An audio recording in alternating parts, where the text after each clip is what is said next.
زراعت میں خوش آمدید۔ زرار کھوڑو، وسعت اللہ خان، شاہ زیب جیلانی کا سلام قبول کیجیے۔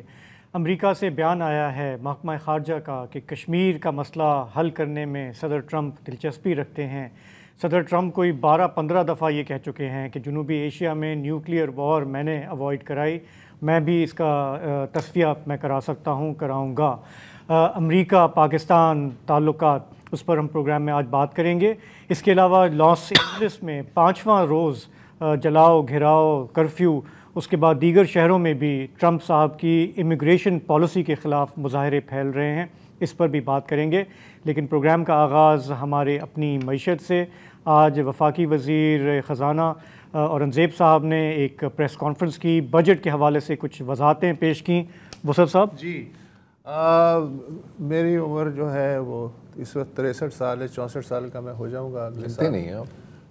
اور میں یہ کہنا چاہ رہا ہوں کہ جب سے میں نے ہوش سنبھالا ہے، ہر بجٹ تقریر بہت شاندار ہوتی ہے، اس کے بعد ملک ترقی پہ گامزن ہو جاتا ہے اور سب ہرا بھرا ہمیں نظر آنے لگتا ہے۔ یہ بالکل ایسا ہے، بعد میں پتہ چلتا ہے کہ جیسے ایک مداری آتا ہے، وہ اپنے منہ سے آگ کے شعلے نکالتا ہے، سب تالیاں بجاتے ہیں اور اس کے بعد وہ لپیٹ کے اپنا سامان چلا جاتا ہے، اور پھر اگلے سال پھر خوشخبری آ جاتی ہے کہ بس اس بجٹ کے بعد جو ہے تقدیر بدلنے والی ہے، اور وہ بھی عام آدمی والی۔ اب بڑا مزیدار تھا یہ بجٹ، اس میں ظاہر ہے کہ بہت ساری اچھی باتیں بھی ہیں، مثلا یہی کہ جو تنخواہ دار طبقہ ہے اس کی تنخواہوں میں 10% اضافہ ہوا ہے، پینشنوں میں 7% اضافہ ہوا ہے، اور قومی اسمبلی کے اسپیکر اور سینٹ کے چیئرمین کی تنخواہ میں 5 گنا اضافہ ہوا ہے۔ مجھے نہیں پتا کہ یہ کتنا اضافہ ہوا ہوگا، بہرحال 1.3 ملین سمجھ لیں، 1.2 ملین پر منتھ۔ اورنگزیب صاحب جو ہیں آج وہ تھے، صحافی ان سے کسی بات پہ ناراض بھی ہوئے کہ جی ہمیں ٹیکنیکل بریفنگ نہیں دی گئی۔ اب مجھے نہیں پتہ اس کا کیا مطلب ہے، لیکن بہرحال تھوڑی سی بدمزگی ہوئی۔ لیکن اورنگزیب صاحب نے کہا کہ دراصل یہ جو اسپیکر اور سینٹ کے چیئرمین کی انکریز ہوئی ہے تنخواہ، یہ 9 سال سے ڈیو تھی، 2016 کے بعد کوئی انکریز نہیں ہوئی تھی، لہٰذا ظاہر ہے کہ ان کا بھی حق بنتا ہے، وہ بھی پاکستان کے شہری ہیں۔ لیکن جب ان سے یہ پوچھا گیا کہ بھائی صاحب اس سال کم از کم جو تنخواہ ہوتی ہے، بیس ریٹ جو ہوتا ہے جو مزدور کو ملتا ہے پاکستان میں، وہ تو 37,000 تھا، اس میں کچھ کیوں اضافہ، اس کے بارے میں کیا کہتے ہیں آپ؟ تو انہوں نے یہ کہا منیمم ویج جو ہے جی، دیکھیے اس کو ہم نے اس لحاظ سے آگے دیکھنا ہے کہ again linking it with inflation, linking it with everything else that's there, تو ہمیں آلریڈی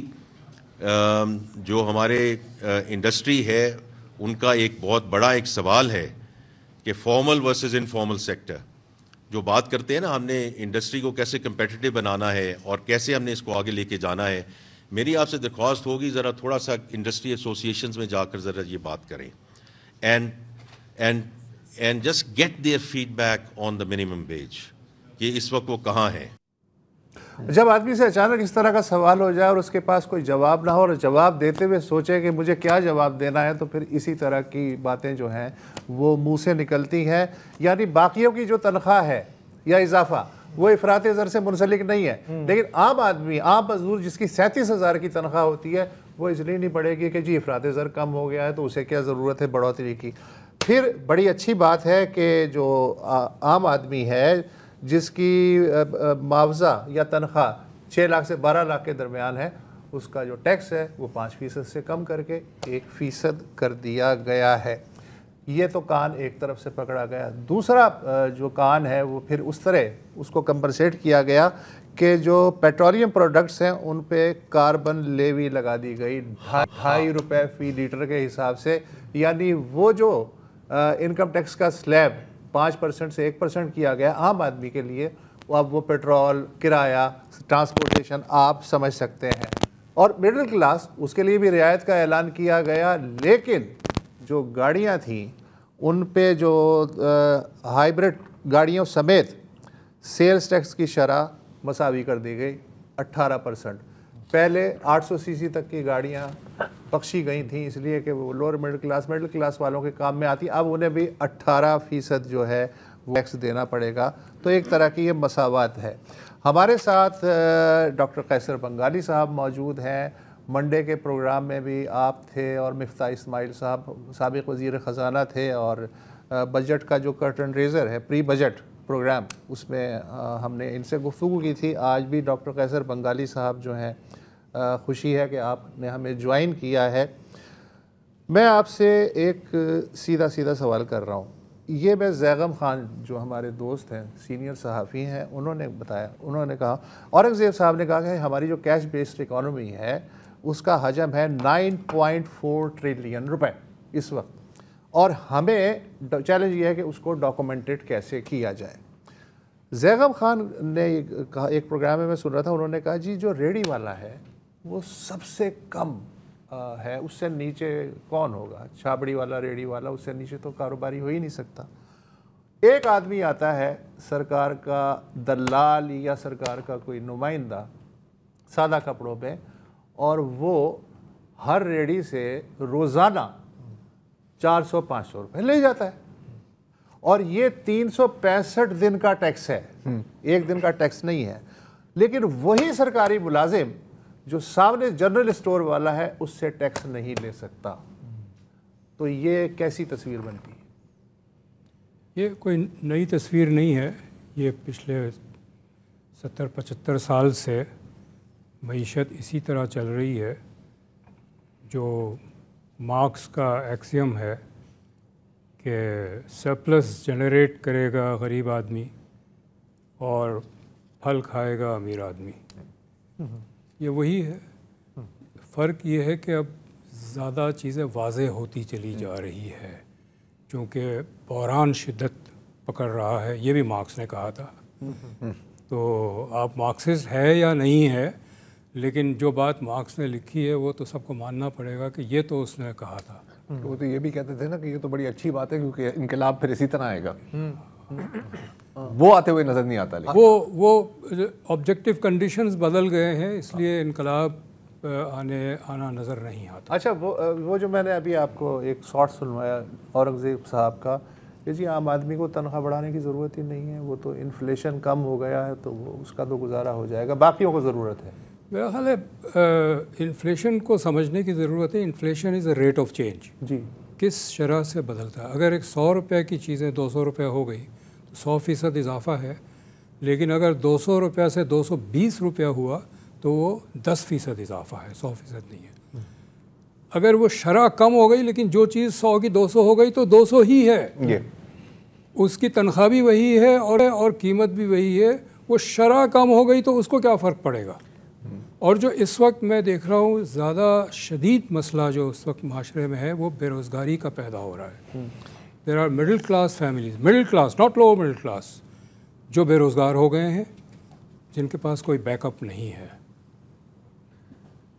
جن کے تنخواہ زیرو ہے ان کو کیا فرق پڑتا ہے کہ روٹی 20 روپے سے 10 روپے ہو گئی یا 5 روپے ہو گئی. وہ تو 5 روپے میں بھی نہیں خرید سکتا، اس کے پاس تو زیرو تنخواہ ہے. یہ جو اعداد و شمار سے جو ہمارے جو میرے کولیگز بھی ہیں اکانومسٹ اس طرح گھما پھرا کے چیزیں پیش کرتے ہیں، تو وہ اصل جو لوگوں کی معیشت ہے، گھریلو معیشت ہے، اس کو نہیں دیکھتے کہ وہ کس بحران سے گزر رہے ہیں. تو ابھی ہم نے بجٹ میں سنا نہیں زیادہ کہ غربت کے، ابھی جیسے ورلڈ بینک کا بھی ایک فگر آیا ہوا ہے، بے روزگاری کی آپ نے بات کی. فائنانس منسٹر کو ان چیزوں پہ بات کرنی چاہیے، پتہ تو ہماری تصویر کیا ہے. دیکھیے میں نے اس دن بھی کہا تھا کہ فائنانس منسٹر ہمارا بینکر اس لیے ہوتا ہے، کئی شاید 20-25 سال سے بینکرز ہی آتے ہیں. فائنانس منسٹر کا کام تو قرضہ لانا ہے. فائنانس منسٹر کا کام معاشی ترقی، بے روزگاری، غربت کا خاتمہ یہ ہے ہی نہیں. تو پھر کیوں بات کرے وہ؟ یہ پتہ ہے اپنی بے روزگاری کی بات کی تو آج ہی میں یہ اعداد و شمار دیکھ رہا تھا اور کافی خطرناک ہے. جیسے کہ ہر سال اندازاً 20 لاکھ پاکستانی جاب مارکیٹ میں آتے ہیں، رائٹ. اچھا، اور اس کے ساتھ ساتھ ابھی جو ان امپلائمنٹ ہے ہمارے پاس وہ ہے 6.3%، میرا خیال ہے نا ایسا ہی کچھ ہے انمپلائمنٹ. اور لیکن یہ زیادہ تر اس کا امپیکٹ پروپورشنل نہیں ہے. جو 15 سے 35 سال کی عمر کے ہیں ان پر یہ زیادہ بوجھ پڑتا ہے, رائٹ, بیکاز نیو انٹرنٹس ہیں. اچھا, معاملہ مزید بگڑتا یہاں ہے کہ ان کو جو تعلیم مل رہی ہوتی ہے, اور خاص طور پر دیہی علاقوں میں یا شہر میں بھی جو انڈر سروڈ علاقے جن کو کہتے ہیں, وہ میچ نہیں کرتی آپ کے لیبر مارکیٹ کے ڈیمانڈز کے ساتھ, رائٹ. اب اس مسئلے کو تو آپ نہیں حل کر سکتے جب تک آپ تعلیم کے نظام کو بہتر کریں, نمبر 1. یا پھر مطلب کیا اس کی ہے سلیوشن؟ یہ اگین پرانا مسئلہ ہے. میری ایک جب میرا اب تک کریئر شروع کیا تھا which is in 1980, about 1985 میں نے یہ ایک اسٹڈی کی تھی, mismatch between demand and supply. کچھ نہیں بدلا, کوئی توجہ نہیں دی, نہ کوئی پالیسی بنی, نہ کوئی پروگرام ہوا کہ اس کو کوئی ٹھیک کرے. یہ بات نہیں ہے کہ میں نے کی تھی, اور لوگوں نے بھی اس پہ بہت کام کیا ہے, بہت بات ہوئی ہے, کئی دفعہ ذکر ہوتا ہے. آپ نے جیسے ابھی ذکر کیا, کوئی امپلائر جو ہے وہ بھی اکثر ذکر کرتا ہے کہ جی میرے پاس یہ پوزیشن خالی ہے, مجھے لوگ نہیں مل رہے, بدلے نہیں مل رہا, ٹھیک ہے نا. یہ یونیورسلی ایکنالجڈ ہے ایکسیپٹ ان دا تھک والز آف اسلام آباد. اتنے تھک ہے کہ وہ آوازیں نہیں پہنچتی. اچھا سر, میں اس میں اپڈیٹ بھی کر دوں. 15 سے 24 سال کی عمر میں آپ کو پتہ ہے کتنی انمپلائمنٹ ہے؟ It says 44.9%. مطلب یہ تو تقریباً آدھا. یہ میں پڑھاتا ہوں. I can tell you that over the last 5 years more than half my class اب تک جاب نہیں ہے ان کے پاس. تو یہ تو پروف ہے. اور یہ اچھی والی یونیورسٹیز جو ہیں, اچھی یونیورسٹیز ہیں جن کا شمار لیڈنگ انسٹیٹیوشنز میں ہوتا ہے. اچھا جی, اب اس میں ایک اور جو پریشان کن بات ہے کہ ایک جو ہمیشہ کہا جاتا ہے نا یار کہ ڈیجیٹل پاکستان اس طرح کی باتیں ہوتی ہیں. جی نعرے تو ہمارے پاس بے انتہا ہیں, وہ ایک الگ بات ہے, خیالی پلاؤ سے پیٹ نہیں بھرتا. ڈیجیٹل اکانومی کو گرو کرنے کی ہمیشہ باتیں ہوتی ہیں, لیکن اگر ہم ابھی آج پاشا کی جو پاکستان سافٹ ویئر ہاؤسز ایسوسی ایشن ہے ان کا بیان دیکھیں تو وہ تو کہہ رہے ہیں کہ اٹ از دا ڈیتھ نیل.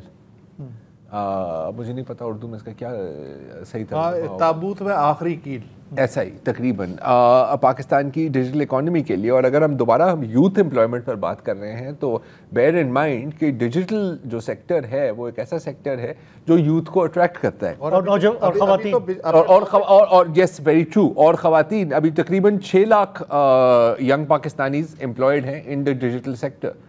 تو یہ مجھے پالیسی سمجھ نہیں آئی, کیونکہ دیکھیں کہاں کچھ جاتا ہے. میں مانتا ہوں کہ ایک بہت بڑا تضاد ہوتا ہے بیانات میں اور ایکشنز میں, لیکن اگر آپ واقعی ڈیجیٹل اکانومی کو گرو کرنا چاہ رہے ہیں تو جو یہ پالیسی بنا رہے ہیں کیا وہ سمجھتے بھی ہیں کہ ڈیجیٹل اکانومی کس بلا کا نام ہے؟ اگر سمجھتے ہوں گے, although I don't think کہ یہ سمجھتے ہیں, مجھے نہیں لگتا انٹلیکچوئل کیپیسٹی نہیں ہے.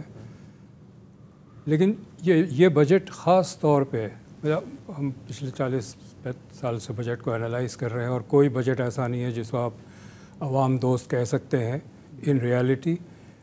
اور 2001 سے 2004 تک تو ہم بجٹ کو انالائز کر کے اس کی رپورٹ نکالتے تھے, جو اس وقت کے حکمران کو اتنی ناپسند تھی کہ مجھے فارغ کروا دیا وہاں سے. آپ کو اکثر ہوا ہوگا. جی اکثر ہوا, وہ میرے تمغے ہیں. ہاں جی بالکل. لیکن یہ بجٹ جو ہے نا یہ ایک قسم سے یونیک ہے. دس ول کل دا اکانومی. دس ول کل دا اکانومی. اتنا برا ہے؟ اتنا برا ہے. کیسے؟ اچھا, یہ جیسے ابھی آپ اس کو دے رہے ہیں, ڈیجیٹل اکانومی کی بات کر رہے ہیں. ایگریکلچر آپ دیکھیں, crop agriculture decline by 7%. Important crops rice, wheat, sugarcane, cotton 32%. اچھا, میں اس کو دیکھ رہا تھا کہ چلو کوئی ویدر وغیرہ کی وجہ سے سارے کراپ خراب ہو گئے, لیکن ایلڈ جو ہے یعنی پر ایکر پروڈکشن جو ہے وہ بھی ڈکلائن کر رہی ہے. That means there is a long term problem. کوئی لانگ ٹرم ڈیزیز ہے ایگریکلچر میں, اور مجھے نہیں پتا پچھلے 20 سال 25 سال میں کسی بجٹ نے ایگریکلچر کے مسائل کو ایڈریس کیا ہو. اسی طرح انڈسٹری ہے, بند ہوئے جا رہی ہے. One hears every week somebody who says factory بند ہو گئی. مزدور آگے کہتے ہیں میں بہت زیادہ ٹیکسی اور کریم یہ سب استعمال کرتا ہوں. میں بات کرتا ہوں ان سے, کچھ تو کیا کرتے تھے, فلانی جگہ نوکری کرتے تھے, اب کیوں گاڑی چلاتے ہیں, وہ کارخانہ بند ہو گیا, دفتر بند ہو گیا, دکان بند ہو گئی. سو لیکن بجٹ تو بالکل ریفلیکٹ نہیں کرتا. The economy is dying and the budget is proclaiming کہ تم جیو 100 سال. روزز ہم صحیح سمت میں جا رہے ہیں, اگلا سال بہتر ہوگا تھوڑا.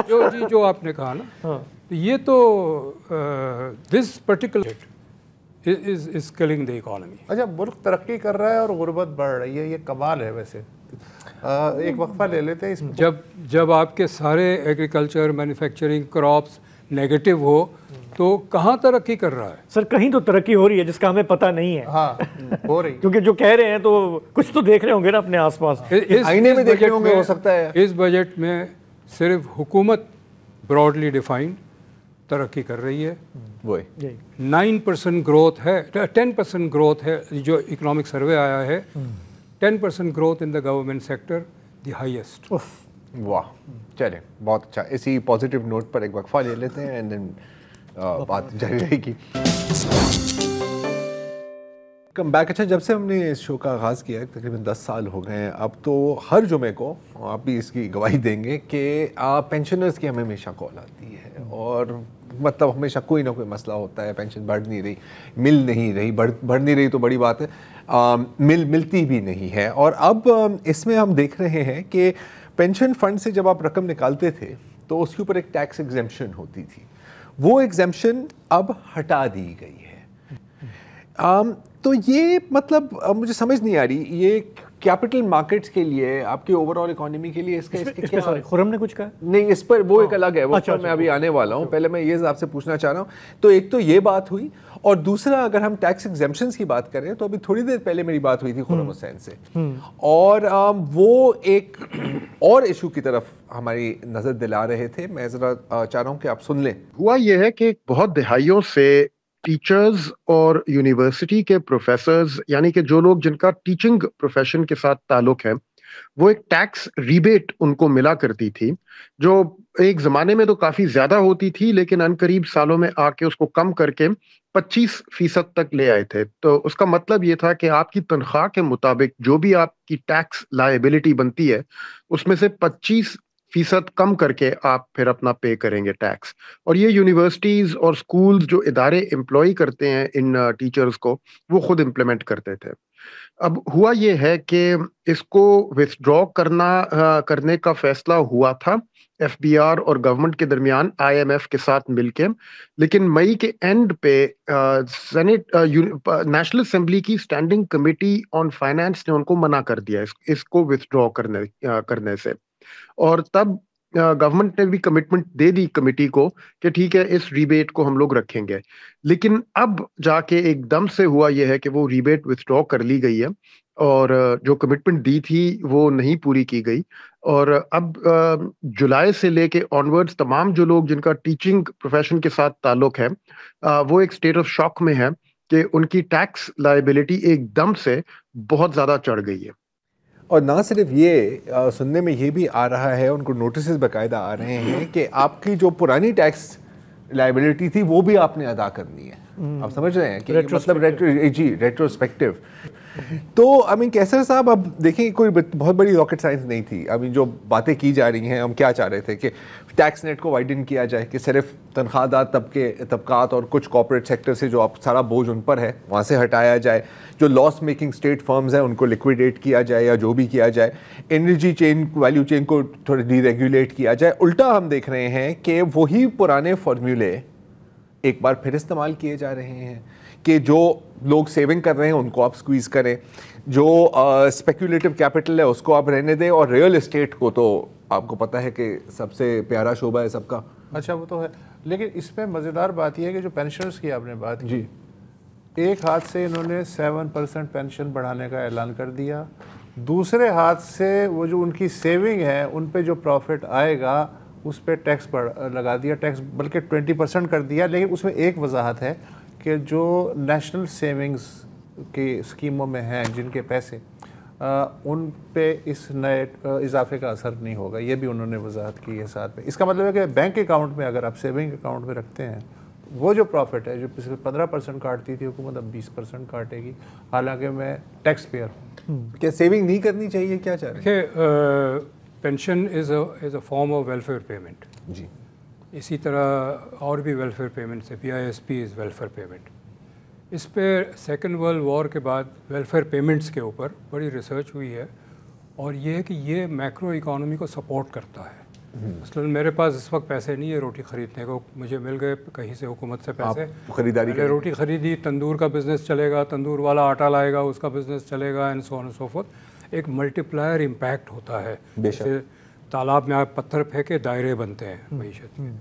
یہ جو اقدامات کر رہے ہیں یہ دائرے شرنک کر رہے ہیں، میکرو اکانومی کو شرنک کر رہے ہیں. جس ٹیچر کی تنخواہ اب کم ہو گئی زیادہ ٹیکس کٹنے سے، وہ شاید 4 روٹی کے بجائے 3 روٹی خرید کے آئے گا. اس تندور کا سیل کم ہوگا، اس آٹے والے کا سیل کم ہوگا. تو it's a reverse multiplier in withdrawal. تو یہ معیشت کو سکھر رہے ہیں. As I said they are killing the economy. لیکن آبادی جس بے تحاشا طریقے سے بڑھ رہی ہے، تندور والے کا کچھ نہیں بگڑے گا، اس کی سیل تو اور بڑھے گی. اگر آبادی کے حوالے سے تندور والا بیچ رہا ہوتا تو سب کو 5-5 روٹی مل جاتی، لیکن اس آبادی کے پاس قوت خرید نہیں ہے. میرا یہ آج سے 20 سال پہلے بھی ایک سروے میں ہم ہاؤس ہولڈ سروے کرتے تھے for poverty and other analyses. Badin سے ایک کیس آیا تھا جس میں چائے پہ زیادہ خرچہ تھا، روٹی پہ کم تھا. اب یہ اکنامک تھیوری کے خلاف ہے چونکہ روٹی بیسک ہے. تو میں نے اس انومریٹر سے کہا تم یہ گھر میں بیٹھ کے تم نے ڈیٹا بڑھا ہے، تم جاؤ چیک کرو. کسی اور کو بھی ساتھ بھیجا میں نے. بدین قریب ہے کراچی سے. واپس آ کے کہنے لگا سر بات بالکل صحیح ہے. وہ کہتے ہیں کہ 10 روپے کی چائے پیتے، اس زمانے میں 10 روپے کی چائے تھی، 10 روپے کی چائے پیتے ہیں، 50 روپے کھانے کے بچ جاتے ہیں چونکہ چائے سے بھوک مر جاتی ہے. ایگزیکٹلی. اور اس میں چینی بھی ہوتی ہے جو آپ کی کیلری ہے. جی. تو قوت خرید نہیں ہوگی تو آبادی بڑھ. اچھا مزے کی بات ہے، روٹی کی سیل جو ہے وہ تو پتہ نہیں کم ہوئی یا نہیں ہوئی، بسکٹس کی سیل بڑھ گئی ہے.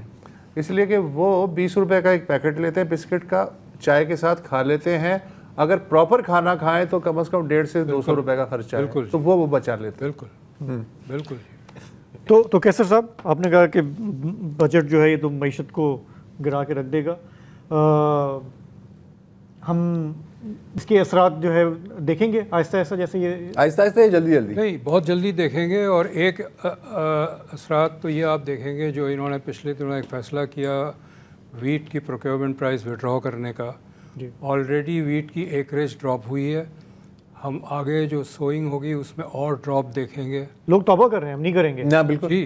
اور ہم اینی کیس ہمیں ہر سال 2 سے 3 ملین ویٹ امپورٹ کرنی پڑتی تھی. اب شاید 5, 6, 7, 8 ملین ٹن امپورٹ کرنا پڑے گا. اور امپورٹ کریں گے تو ڈالر سے امپورٹ کرتے ہیں.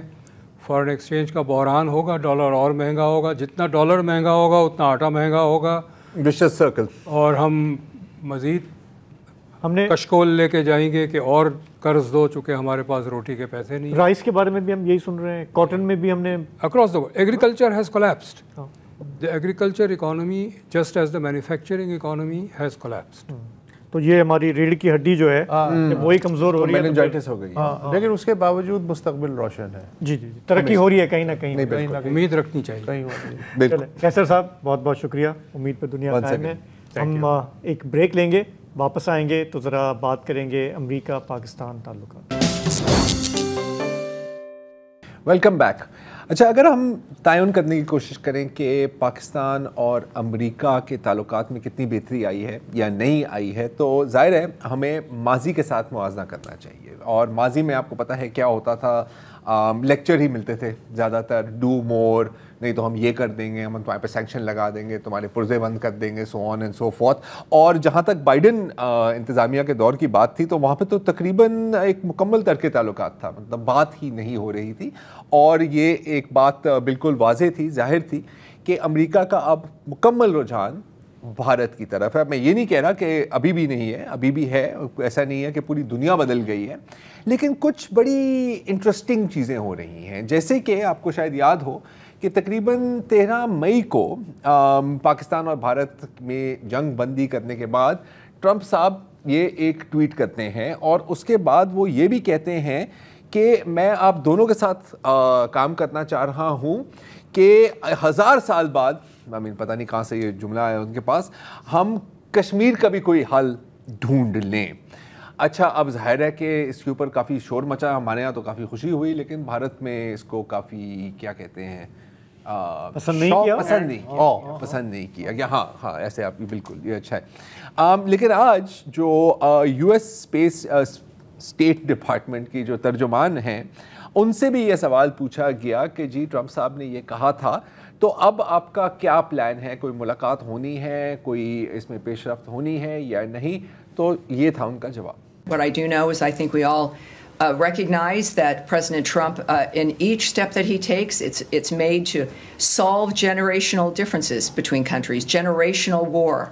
So it shouldn't surprise anyone that he'd want to manage something like that. He seems very much to be, and not just seems, but he has been the only one to bring certain people to the table to have conversations that nobody thought was possible. تو اب یہ اس نوعیت کا بیان نہیں ہے جتنا یہاں پر شاید اس کو پروجیکٹ کیا جا رہا ہے کہ ٹرمپ نے کہا ہے کہ جی ہم کریں گے. لیکن ڈیفینیٹلی اگر ہم ماضی کے ساتھ کمپیئر کریں تو ایک بہت بڑی ہم تبدیلی بھی دیکھ رہے ہیں. اور اس میں انہوں نے یہ بھی کہا کہ ٹرمپ کا تو شوق ہے کہ یہ جو فساد جو نسل در نسل چلتے آ رہے ہیں اس کو میں حل کروں. اور اگر ہم یہ اس بات کو فیکٹر کو ذہن میں رکھیں کہ بھارت میں کئی دہائیوں سے یہ چیز بالکل ہی ان کو قابل برداشت نہیں تھی کہ کسی بھی قسم کی تھرڈ پارٹی میڈیشن ہو کشمیر میں، تو اس تناظر میں یہ کافی سگنیفیکنٹ ہے. لیکن جہاں تک پاکستان کا سوال ہے اور ٹرمپ کا سوال ہے، وہ مسلسل بولتے ہی جاتے ہیں پاکستان کے بارے میں، باتیں ہی کرتے رہتے ہیں، چاہے کوئی خوش ہو یا کوئی خفا ہو. جیسے کہ پچھلے ہفتے ان کی ملاقات ہو رہی تھی جرمن چانسلر فریڈرک میرز سے وائٹ ہاؤس میں، اور بیچ میں بات چھڑی پاکستان اور بھارت کی. تو پاکستان کے بارے میں انہوں نے کیا کہا، بڑے مزیدار ہے، سن لیے. Pakistan likewise, they have very strong leadership. Some people won't like when I say that, but you know, it is what it is. اب یہ some people کون ہو سکتے ہیں؟ اب ظاہر ہے کہ پی ٹی آئی کی بات نہیں ہو رہی یہاں پہ. تو some people یا تو انڈیا ہے یا تو پھر وہ جو پرانے اسٹیٹ ڈپارٹمنٹ کے اسٹیبلشمنٹ والے ہیں جن کا ایک پرٹیکولر رجحان ہے. کل بھی ہم اس پہ بات کر رہے تھے کہ ٹرمپ کے آنے کے بعد وائٹ ہاؤس کے یا امریکہ کی جو گورنمنٹ ہے اس کا جو طریقہ کار ہے اس میں ہم نے کافی تبدیلی دیکھی ہے. اور اس بات پہ ابھی تک میں حیران ہوں کہ ہم نے اس کو کیسے ریکگنائز کیا ہے اور اس کو کیسے ایکسپلوئٹ کرنے کی کوشش کی ہے، جیسے کہ کرپٹو کاؤنسل کے ذریعے یا زیکری وٹکاف کے اسٹیو وٹکاف کے بیٹے کو یہاں لانے پر. لیکن بات یہاں پر ختم نہیں ہوتی. ابھی میں بات کر رہا تھا کہ ماضی میں ہمیں زیادہ تر لیکچر ہی ملتے تھے، تو ابھی آج کی بات ہے کہ جنرل مائیکل ای کوریلا، جس کے بائی دا وے پچھلے 2 سالوں میں 3 ملاقاتیں ہوئی ہیں chief of army staff and now field marshal Asim Munir صاحب کے ساتھ، ان کی ایک آپ سمجھے کیا کہتے ہیں ہیئرنگ ہوئی کیپٹل ہل پر. اور باتیں تو انہوں نے بہت کی، لیکن جس لہجے میں اور جس انداز میں انہوں نے پاکستان کی بات کی، یہ میرے لیے کافی حیران کن تھا. تھوڑا ڈر بھی لگ رہا ہے کہ اتنا پیار کیوں ہو رہا ہے. اور انہوں نے کہا کہ پاکستان ہمارے لیے ایک فینومینل کاؤنٹر ٹیررزم پارٹنر ہے، اور پھر انہوں نے کئی چیزیں گنوائیں. انہوں نے کہا کہ ایک تو جو ایبی روڈ جو افغانستان میں جو سوئسائڈ بامبنگ ہوئی تھی اس کے جو مرکزی کردار ہے اس کو ہم نے ایکسٹراڈائٹ کیا. اور اس نے کہا کہ جو آرمی چیف کی کال آئی تھی مجھے، پہلے بندے کی جس کو کال کی تھی وہ مجھے ہی کال کی تھی اور کہا تھا کہ جی ہم نے اس بندے کو پکڑ لیا ہے اور پلیز آپ سیکرٹری آف ڈیفینس اور پریزیڈنٹ کو بتا دیں کہ ہم آپ کے حوالے کر رہے ہیں. اس کے علاوہ 5 اور ہائی ویلیو ٹارگٹس کا بھی انہوں نے ذکر کیا جو پاکستان نے گرفتار کیا ہے. اور یہ بھی کہا ہے کہ حالانکہ ہم بڑی لمیٹڈ انٹیلیجنس دیتے ہیں پاکستان کو، اس کے باوجود یہ آئیسس خراسان کے ساتھ ٹھیک ٹھاک لڑ رہے ہیں. اب آپ دونوں کو یاد ہوگا کہ جبھی بھی ڈو مور کا نعرہ سننے کو ملتا تھا پاکستان کو تو ہماری طرف سے کیا جواب ملتا تھا کہ جی we are a victim of terrorism. ہمارے اتنے فوجی شہید ہوئے ہیں، ہمارے اتنے سویلین شہید ہوئے ہیں. آج یہی بات جنرل کوریلا خود اپنے منہ سے کر رہا ہے کہ صرف اگر 2024 کی بات کی جائے تو پاکستان میں 1000 سے زائد دہشت گرد حملے ہوئے ہیں، جس میں 700 سیکیورٹی اہلکار اور 2500 سے زائد سویلینز شہید ہوئے ہیں. Now this is unusual، لیکن تھوڑا سا ڈر اس بات سے یہی لگتا ہے کہ اتنی پیار محبت کہ کوئی بڑی بلی آنے والی ہے. کیونکہ وہ کیا ہے وہ جملہ، دیکھو ایک جملہ ہے نا وہ کہ تھپڑ سے ڈر نہیں لگتا سر، پیار سے ڈر لگتا ہے. بابو جی بابو. اچھا یہی ٹرمپ تھے جنہوں آپ کو یاد ہوگا کہ بہت غصے میں تھے غالباً پہلی ٹرم میں. انہوں نے کہا یہ $34 بلین انہیں دیے اور یہ انہوں نے کیا کیا؟ کچھ بھی نہیں کیا پاکستان نے. تو اس لیول سے اب اس لیول سے آنا ہے. یار مجھے ایسا لگ رہا ہے کہ فرض کریں آپ کا کوئی بہت ہی پیارا ہو, وہ آپ اس کو فار گرانٹیڈ لینا شروع کر دیں. یہ تو ہے. پھر وہ آپ سے کچھ فاصلہ پیدا کر کے کسی اور سے ملنا شروع کر دے جو آپ کا فیوریٹ نہیں ہے, تو پھر اس کی ویلیو رفتہ رفتہ آپ کو ریئلائز ہوتی ہے اور آپ اسے دوبارہ اپنے کیمپ میں لانے کی کوشش کرتے ہیں. ٹھیک ہے, اب پاکستان کا مسئلہ یہ ہے کہ پچھلے کچھ مہینوں سے وہ تیزی سے ایسا لگ رہا ہے کہ جیسے وہ چائنیز کیمپ میں ایک مطلب یک جان دو غالب ٹائپ ایک صورت ہے.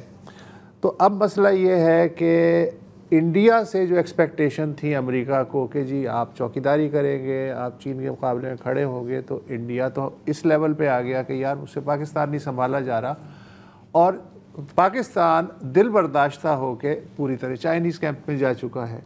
تو اب اس کو واپس لانے کے لیے جو پرانی یادیں ہوتی ہیں کہ یار ہم میں تم میں قرار تھا اور ایسی بات بھی نہیں ہے, یار ہم اچھے برے تمہیں یاد ہو یا نہ یاد ہو, یہ ہے. تو مجھے لگ رہا ہے کہ اب یہ لیور جو کرنے والی بات ہے نا, وہ اسٹریٹجی لگ رہی ہے. لیکن اس کے پیچھے بھی مجھے وہی ہے کہ ہمیں کوئی چیز فری لنچ نہیں ہوتی, اس لیے کہ 77 سال میں آپ دیکھیں پاکستان کے ساتھ امریکہ کا سلوک یہ تھا کہ یہ کام ہے اور یہ ہیں پیسے, اس سے زیادہ کا تعلق نہیں تھا. اور آخری دفعہ افغانستان سے جب وہ بھاگ رہے تھے تو تب پاکستان ان کے کام آیا تھا, اس کے بعد سے پاکستان ان کے کام کا ہی نہیں تھا.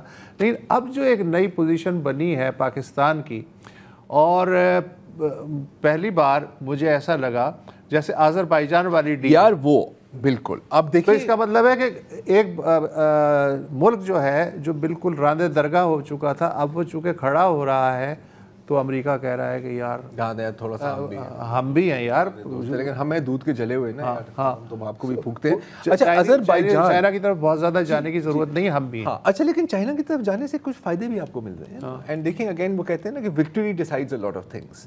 اب بھارت جو بھی کہے کہ بھائی نہیں آپ کے تو جے ایفs فیل ہو گئے ہیں, پوائنٹ از کہ the world is seeing telling a different story. اب جیسے یہ جو JF-17 کی جو ڈیل تھی آذربائیجان کے ساتھ, یہ پہلی بھی تھی. اب میری کچھ سورسز سے بات ہوئی ہے again with in PIF and allied forces, وہ کہہ رہے تھے کہ یار پہلے نا یہ کچھ ٹوکن جہاز ہم سے لینا چاہ رہے تھے کیونکہ پاکستان اور آذربائیجان کے تعلقات بہت اچھے ہیں, تو انہوں نے کہا کہ یار تھوڑا سا چلیں آپ بھائی کے ساتھ بھی 5-10 دے دیں, 5-10 لے لیں گے. اب وہ لے رہے ہیں 40 JF-17 thunder fighter jets. Total deal ہے $4.6 بلین کی, اور میرا خیال ہے کہ یہ شاید پاکستان کی سنگل لارجسٹ ایکسپورٹ ڈیل ہوگی. پلس 2 بلین انویسٹمنٹ کی بھی بات ہو رہی ہے. لیکن ہم چلے صرف اس ڈیل کی ہی اگر بات کریں تو یار یہ دس از اے بگ ڈیل. یار اتنے تو IMF کے پروگرام, میں یہی تو کہہ رہا ہوں کہ دیکھو ہم IMF کا پروگرام آ رہا ہے نہیں آ رہا ہے, اس پر تو ہم 3 مہینے پروگرامنگ کر لیتے ہیں نا یار. اگر 4.6 بلین کی واقعی ڈیل ہو رہی ہے اور یہ خرید و فروخت ہے, یہ مطلب ادھار نہیں ہے, تو that is a big deal. اور آئی ایم شیور کہ پاکستان نے پوچھا ہوگا ایکسکیوز بھی کیا کہا, مطلب واقعی یہ کتنے صفر ہیں اس کے اندر, ہاں کتنے جہاز بولے آپ نے.